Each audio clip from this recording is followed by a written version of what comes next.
The Golden Dawn strikes again, this time literally. So the Golden Dawn, as you may know, is a neo-fascist party in Greece. It is also, by recent opinion polls, the third most popular political party in Greece, thanks in part to austerity measures, the constant influx of immigrants that causes problems in that country. And so they're trying to increase their popularity, so they put on a very questionable event. It was a food drive. They were handing out food, but only for native Greeks. Now, some people had a problem with this, like non-fascists, for instance. And so Georgios Kaminas, the mayor of Athens, attempted to step in and stop them. Now, one of the members of Golden Dawn, also Georgios Germenis, was not happy with that. He confronted him, and he tried to punch the man, actually. Okay. Unfortunately, his aim wasn't good, and he missed, and he hit a 12-year-old girl in the face. Oh, nice. Nice. Oh, disaster. I'm actually hearing word that we have tape of that. Oh, we were able to get tape? Oh, yeah. Okay, so let's watch.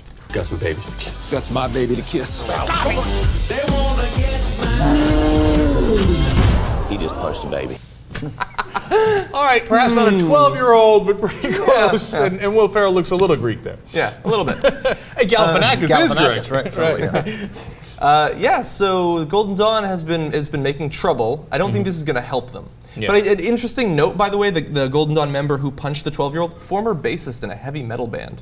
Yeah. Kind of badass. But he did also have a gun, and so the mayor's bodyguards held him down and tried to stop him from drawing the gun. Now he's saying he did not punch a girl. The girl, by the way, has a big bruise on her forehead, so she got punched by somebody. He is now going to be suing the mayor of Athens. By the way, I mean, they held him down. You tried to punch the mayor. That's good enough. Yeah, they should hold you down. Girl or not, they're going to hold you down until the mayor's out of there, and he has a gun, and give the girl a chance to fight back a bit. Yeah, totally. Keep him while he's down. Yeah. He apparently accosted 2 female legislators earlier from the opposition, from his opposed to him, and they increased in popularity.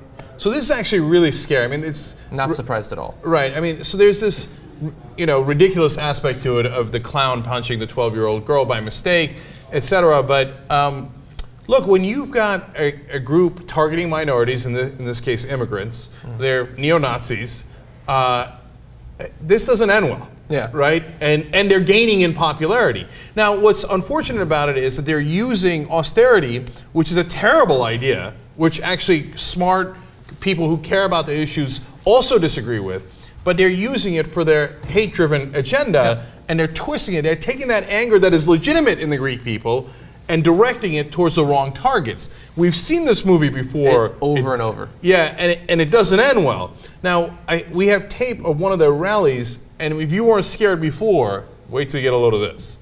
It was a scene of passion as more than 5,000 supporters of Greece's far-right Golden Dawn party held torches and Greek flags outside the U.S. Embassy in Athens, chanting anti-Turkish, anti-U.S., and anti-immigrant slogans. Complicated dispute over 2 uninhabited islands in the Aegean Sea, between the coast of Turkey and the Greek island chain of the Dodekanessi, which the Greeks have always claimed, but whose sovereignty is disputed by Turkey. Oh, they're anti-Turkish, too. I didn't see that coming. Yeah, right. Well, that's kind of natural. They think they're making some big point, and they're just mean, shallow, incredibly dumb bullies. Yeah. And there's zillions of them out there, but there aren't enough. That's sort of my overall point. There aren't enough. And we hope that there will be less. I mean, that's one of the reasons we're in media, is to produce people who won't be like that. No, I'm afraid, Ben. I'm afraid that might not necessarily be the case. Yeah. So here in the U.S., I don't think there's enough. I think. Yeah. Okay, we're not anywhere near Golden Dawn here, right? But they're picking up a lot of seats in the parliament, and there's a lot of anger in Greece, and so I'm worried about Greece. Yeah, I don't know whether there's enough in Greece. Right, and then I'm worried that it spreads like a contagion, which is how it always spreads, right? And then sometimes you hit a tipping point, and then all of a sudden there's this great ugliness that you didn't see coming as quickly as it came. That's why we can't fall into a progressive trap of saying, and like what happened with Chris Broussard, who's a ESPN writer, and I hope he continues to be an ESPN writer. I actually don't want to see him get fired. No, I don't either. No. But it's why you can't just say, hey, he's allowed to believe what he believes, and we're allowed to believe what we believe, and let's shake hands and go about our business. Yeah.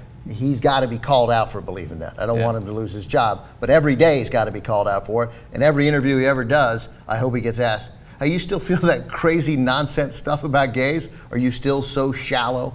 Are you still so, undeveloped as a man, as a human being, that you still believe this nonsense. Yeah, and you know me, I'd ask him in every interview, so do you eat shrimp? You're still eating shrimp? All right, well, I hope you enjoy hell with the gays. Yeah.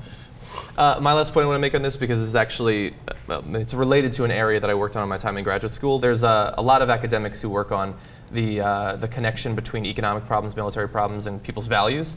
The classic work that I studied was Modernization, Cultural Change, and Democracy, and there's several people who write about this, and they have surveys all around the world, every year going back decades now, and they can track year by year the change in values in people. And what's scary is that if there's economic problems in a country, it makes people more conservative. It has some effect on their values. It makes them more xenophobic, more willing to tolerate authoritarian government and things like that. But it's even worse than that.